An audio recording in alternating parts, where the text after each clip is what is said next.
Welcome to மிச்சுட்லா சமையலறைங்க. இன்னைக்கு நம்ம பார்க்க போகிறது different types of dosa recipes தான். வீட்டில் இருக்கிற இன்க்ரீடியன்ஸ் வச்சு சிம்பிளாக ஆனால் வெரைட்டியாக எப்படி தோசை பண்ணலாம் அப்படிங்கிறத தான் இந்த வீடியோவில் பார்க்க போகிறோம். இப்போ வாங்க வீடியோக்குள்ளே போகலாம். இன்னும் நீங்கள் மிச்சுட்லா சமையலறை சேனலை சப்ஸ்கிரைப் பண்ணலையா? உடனே ரெட் கலர் பட்டனை கிளிக் பண்ணி சப்ஸ்கிரைப் பண்ணிக்கோங்க. கூடவே இருக்க பெல் ஐக்கானையும் கிளிக் பண்ணிக்கோங்க. உடனுக்குடன் அப்டேட்ஸ் உங்களை தேடி வருங்க. இன்றைக்கி நம்ம ஃபர்ஸ்ட் பார்க்க போகிற தோசை வந்து ஜீரக மிளகு தோசை வித் ஆனியன் காம்பினேஷனோட பார்க்க போகிறோம். அதுக்காக தோசை கல்லை அடுப்பில் வச்சு சூடானனையும் நான் தோசை ஊற்றிக்கிட்டேன். இதுக்கு மேலே ஜீரகத்தை தூவி விட்டுக்கிறேங்க. இதுக்கு மேலேயே வந்து கட் பண்ண ஆனியனை வந்து அதாவது வெங்காயத்தை தூவி விட்டுக்கிறேன். எனக்கு வந்து வெங்காயம் ரொம்ப பிடிக்குங்கிறதுனால நிறையவே தூவியிருக்கேன். அதுக்கு மேலே பெப்பர் தூள் கொஞ்சம் தூக்கலாக தூவியிருக்கேன். இது பெரியவங்களுக்குங்கிறதுனால, சின்னவங்களுக்குனா கொஞ்சம் கம்மியாகவே சேர்த்திக்கலாம். இப்போ நம்ம இதுக்கு தேவையான எண்ணெய் சேர்த்திட்டு ஒரு 2 to 3 minutes மீடியம் ஃப்ளேம்லேயே வச்சு குக் பண்ணி எடுத்துக்கலாம். ஸோ இதை மூடி போட்டு ஒரு 2 to 3 minutes குக் பண்ணிடலாம். இப்போ நம்மளுக்கு தோசை ரெடி ஆயிடுச்சு. இதுக்கு மேலே கொஞ்சம் ஸ்ப்ரிங் ஆனியன்ஸை தூவி விட்டு நான் பிளேட்டுக்கு ட்ரான்ஸ்ஃபர் பண்ணிட போகிறேன். ஸோ நம்மளுக்கு சூப்பரான ஜீரக மிளகு தோசை வித் ஆனியன் காம்பினேஷனோடு இருக்குது. இதில் வந்து வெங்காயத்தை ஹாஃப் குக்குடாக, ஏன்னா நம்ம வந்து ஃபுல்லாக வதக்கி செய்ய மாட்டோம், மேலால் தூவி விட்டு மூடி வச்சு தான் எடுத்திருக்கோம். ஸோ ஹாஃப் குக்குடாக இருக்கும், நல்லா க்ரன்ச்சியாக வாயில் தட்டுப்படும். இது கூட வெறும் சாம்பார் வச்சு சாப்பிட்டாலே காம்பினேஷன் சூப்பராக இருக்குங்க. நீங்களும் ட்ரை பண்ணி பாருங்கள். நம்ம அடுத்து பார்க்க போகிற தோசை வந்து கேரட் சீஸ் தோசை. இதுக்காக ஒரு கரண்டி மாவை அடுப்பில் ஊற்றிட்டேன். தோசை நல்லா தேய்ச்சி விட்டுட்டு இது மேலே வந்து துருவி வச்சுருக்க கேரட்டை தூவிக்க போகிறேன். இந்த தோசை வந்து கொஞ்சம் ஸ்வீட்னிங்காக இருக்கும், ரொம்ப ஸ்வீட்னிங் இருக்காது. பட் கேரட் லைட்டாக ஸ்வீட்னிங் இருக்கிறதுனால அது கூட சீஸ் சேரும்போது கொஞ்சம் நல்லாவே டேஸ்ட் இருக்கும், காரம் இல்லாமல் இருக்கும். குழந்தைங்க விரும்பி சாப்பிடுவாங்க. இதுக்கு காம்பினேஷனாக சட்னியோ சாம்பாரோ வைக்கணும்னு அவசியம் இல்லை. இது ப்ளைனாக கொடுத்தாலே குழந்தைங்க நல்லா சாப்பிட்டுக்குவாங்கங்க. இப்போ கேரட் சேர்த்துன பிறகு இது மேலே கொஞ்சம் எண்ணெய் சேர்த்திக்கிட்டேன். அது கூடவே கொஞ்சம் சீஸையும் வந்து பிச்சு போட்டுக்கிறேன். இந்த சீஸ் வந்து நல்லா மெல்ட் ஆகணும். அதே மாதிரி ஒரே இடத்துல வச்சிட்டோம்னா ஒரே இடத்துல சீஸ் ஃபுல்லாக மெல்ட் ஆகிருக்கும். இந்த மாதிரி பிச்சு போட்டோம்னா அங்கங்கே நல்லா மெல்ட் ஆகி நல்லா டேஸ்ட் கொடுக்கும். ஸோ ஒரு 2 நிமிஷம் மூடி வச்சு எடுத்துட்டு மீடியம் ஃப்ளேம்லேயே வச்சு குக் பண்ணுங்கள். கொஞ்சம் முருகின பிறகு இந்த மாதிரி நல்லா 4 சைட்ஸும் நம்ம மடக்கி விட போகிறோம்.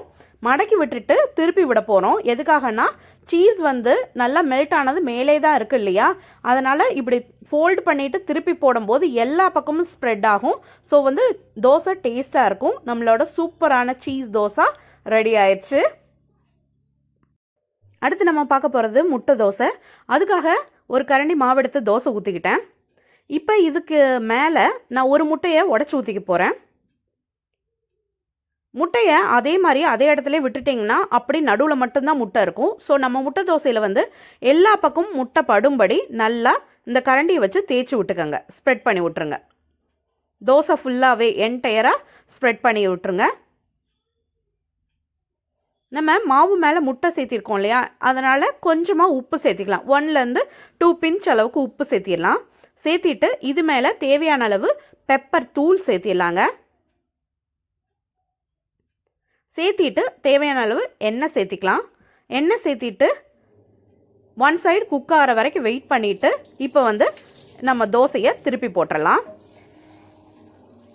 திருப்பி போட்டு 1 நிமிஷத்துலேயே வந்து நம்ம முட்டை தோசை ரெடி ஆயிரும். இப்போ இதை வந்து நம்ம பிளேட்டுக்கு சர்வ் பண்ணிக்கலாம் ஃப்ரெண்ட்ஸ். இதுக்கு காம்பினேஷனாக குருமா அப்புறம் வந்து நான்வெஜ் குழம்பு இருந்ததுன்னா செம்மையாக இருக்கும். அப்படி இல்லாட்டியும் சட்னி சாம்பார் கூட வச்சு சாப்பிட்டுக்கலாம், அது ஒன்றும் பிரச்சனை இல்லை. இந்த தோசை வந்து சின்னவங்கள்லேருந்து பெரியவங்க வரைக்கும் நல்லா விரும்பி சாப்பிடுவாங்க. நீங்களும் ட்ரை பண்ணி பாருங்கள். நம்ம அடுத்து பார்க்க போகிற தோசை வந்து ஆனியன் பொடி தோசைங்க. இது என்னென்னா நார்மலாக பொடி தோசைலாம் செய்வோம் இல்லையா, அதே மெத்தட் தான். பட் இதில் கொஞ்சம் ஆனியன் சேர்த்திக்கிறோம், அவ்வளோதான். இது என்ன அப்படின்னு பார்த்தீங்கன்னா கொஞ்சம் பெரிய வெங்காயத்தை தோசை ஊற்றிட்டு அது மேலே தூவி விட்டுக்கலாம். எனக்கு வந்து இந்த ஆனியன் பொடி தோசையில் வந்து ஆனியன் நிறையா போட்டால் பிடிக்கும், அதனால் அதிக அளவில் வெங்காயம் சேர்த்திருக்கேன். உங்களுக்கு தேவையான அளவு சேர்த்திட்டு மேலால் பொடியை தூவி விட்டுருங்க. இட்லி பொடி வந்து நான் வீட்டிலே அரைச்ச இட்லி பொடி தான் யூஸ் பண்ணியிருக்கேன். இட்லி பொடி எப்படி அரைக்கிறதுங்கிறத வீடியோவாக போட்டிருக்கேன், வேணுன்னா உங்களுக்கு என் ஸ்க்ரீனில் கொடுக்குறேன். இப்போ இதுக்கு தேவையான அளவு எண்ணெய் சேர்த்திக்கலாம். நம்ம பொடி தோசைங்கிறதுனால கொஞ்சம் எண்ணெய் வந்து அதிகமாக சேர்த்துனா தான் வந்து அந்த பொடியோட ரா ஃப்ளேவர் போகும், அதனால் கொஞ்சம் அதிகமாக சேர்த்திக்கங்க. சேர்த்திட்டு இது வந்து நல்லா குக் ஆகிற வரைக்கும் வெயிட் பண்ணலாம். இது நல்லா குக் ஆன பிறகு என்ன பண்ணலான்னா இதை திருப்பி போட்டுடலாம். ஒன்று ஆனியன் போடலை அப்படின்னா நீங்கள் வந்து தேய்ச்சி விட்ருங்க. இல்லை வெங்காயம் போட்டிருக்கீங்கன்னா இந்த மாதிரி திருப்பி போட்டுருங்க. திருப்பி போட்டிங்கன்னா அந்த ஹீட்டில் வந்து ஆனியன் குக் ஆக ஆரம்பிச்சிரும். ஸோ வந்து டேஸ்ட் நல்லா இருக்கும். அதுக்காக தான் சொல்கிறேன். இப்போ தோசை நல்லா வெந்த பிறகு நம்ம இதை வந்து பிளேட்டுக்கு ட்ரான்ஸ்ஃபர் பண்ணிடலாம். பிளேட்டுக்கு ட்ரான்ஸ்ஃபர் பண்ணும்போது சில வெங்காயம் வந்து தோசைக்கல்லே உதிர்ந்துருக்கும். அதை நினச்சி ஒரி பண்ணிக்காதீங்க. திருப்பியும் அந்த வெங்காயத்தை எடுத்து தோசை மேலே ஸ்ப்ரெட் பண்ணி விட்டுருங்க. சூப்பராக இருக்குங்க. ஆனியன்லாம் நல்லா வதங்கி அந்த டேஸ்ட் செமையாக இருக்கும்.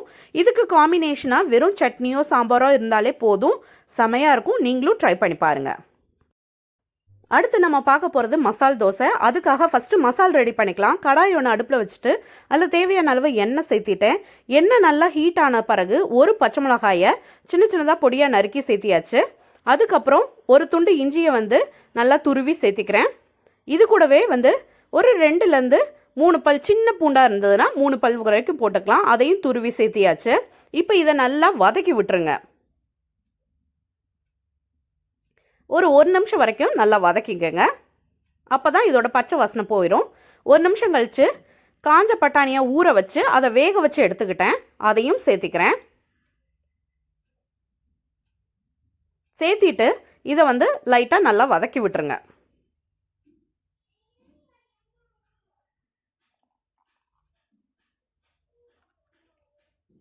இப்போ வந்து இந்த பட்டாணியில் உப்பு பிடிக்கணும் இல்லையா, அதனால் கொஞ்சமாக மட்டும் உப்பு சேர்த்திக்கலாம். உப்பு சேர்த்தின பிறகு நல்லா வதக்கி விட்டுறலாம்.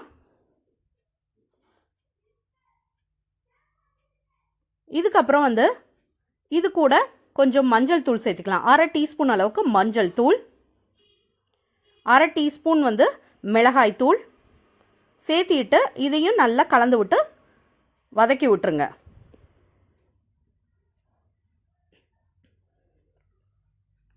இப்போ அந்த மஞ்சள் தூளும் மிளகாய் தூளும் வந்து நல்லா வதங்கின பிறகு இது கூட கொஞ்சம் சீரகத்தூள் சேர்த்திக்கிறேன். ஸோ வந்து டேஸ்ட் நல்லா இருக்கும். அதுக்காக இப்போ சேர்த்திக்கிறேன். 1 டீஸ்பூன் அளவுக்கு சீரகத்தூள் சேர்த்திக்கிட்டேன். இது கூட 1/2 டீஸ்பூன் அளவுக்கு கரம் மசாலா இல்லை கறி மசால் எது உங்களுக்கு கிடைக்குதோ அதை சேர்த்திக்கலாம். நான் இன்னைக்கு கறி மசால் தூள் சேர்த்திருக்கேன். ஸோ வந்து அந்த ஃப்ளேவர் நல்லா இருக்கும் அப்படிங்கிறதுக்காக கறி மசால் தூள் சேர்த்திருக்கேங்க. சேர்த்திட்டு நல்லா வதக்கி விட்ட பிறகு நான் ஆல்ரெடி உருளைக்கிழங்கை வேக வச்சு நல்லா மசிச்சு வச்சுக்கிட்டேன். அந்த உருளைக்கிழங்கை இதில் சேர்த்திக்கலாம். உங்களுக்கு தேவையான அளவுக்கு உருளைக்கிழங்கு எடுத்துக்கலாம். நம்ம இந்த மசால் தோசாக்கு பட்டாணி சேர்த்தணுங்கிற அவசியம் இல்லை. பட் ஏன் குழந்தைகளுக்கு பிடிக்குங்கிறதுனால நான் இந்த மசால் தோசைக்கு வந்து அந்த மசால் ரெடி பண்ணுறதுக்கு பட்டாணி சேர்த்திருக்கேன். இது வேணாம் அப்படின்னா இந்த பட்டாணி ஸ்டெப்பை ஸ்கிப் பண்ணிவிட்டு டேரெக்டாக நீங்கள் உருளைக்கிழங்கே சேர்த்திக்கலாம். இப்போ சேர்த்திட்டு இதை நல்லா இது பைண்ட் ஆகிற அளவுக்கு கோட் ஆகிற அளவுக்கு வதக்கி விட்டுருங்க. இப்போ இதுக்கு வந்து தேவையான உப்பையும் சேர்த்தி நல்லா வதக்கி விட்டுறலாம். நம்ம வதக்கி விட்டோம்னா நம்மளோட மசால் வந்து ரெடி ஆயிடுச்சு. இப்போ நம்ம வந்து தோசை மேலே ஸ்ப்ரெட் பண்ணி விட்டுக்கலாம். அடுத்து தோசைகள் ஒன்று அடுப்பில் வச்சு அதில் தோசை ஊற்றிட்டேன். இப்போ வந்து நம்ம மசால் வைக்கிறதுக்கு முன்னாடி உள்ளே கொஞ்சம் வெந்திருக்கணும். இந்த மாதிரி மாவாக இருந்தால் வந்து அப்புறம் மசால் வச்சா நல்லா இருக்காது. அதனால் நான் எண்ணெய் சேர்த்திட்டு இதை வந்து தேய்ச்சி விட்டுக்கிறேன். தேய்ச்சி விட்டுட்டு நம்ம மூடியை போட்டு ஒரு 1 மினிட் குக் பண்ணி எடுத்துக்கலாம். இப்போ 1 மினிட் ஆயிடுச்சு. உள்ளே நல்லா குக் ஆயிடுச்சு. இந்த ஸ்டேஜில் வந்து நம்ம மசாலா வந்து வச்சிடலாங்க.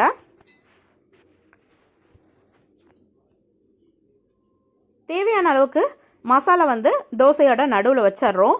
வச்சுட்டு உங்கள்கிட்ட மசிக்கிறது இருந்தது அப்படின்னா அந்த மசிக்கிறத வச்சு நல்லா மசிச்சு விடுங்க. இந்த மாதிரி சப்போஸ் இந்த மாதிரி மேஷர் இல்லை அப்படின்னா தோசை கரண்டியை வச்சு கூட நீங்கள் இந்த மாதிரி அழுத்தி விடலாம். அப்படி செய்யும்போது என்ன ஆகும்னா இந்த மசாலாவில் நம்ம போட்டிருக்க மசாலா ஃப்ளேவர் எல்லாமே வந்து தோசையில் மர்ஜ் ஆகும்.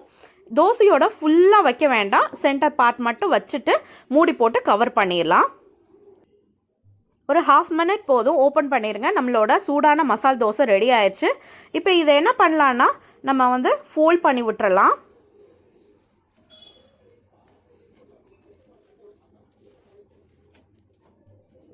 இந்த மாதிரி மடக்கி விட்டுட்டு ஒரு தேய்ச்சி விட்ருங்க.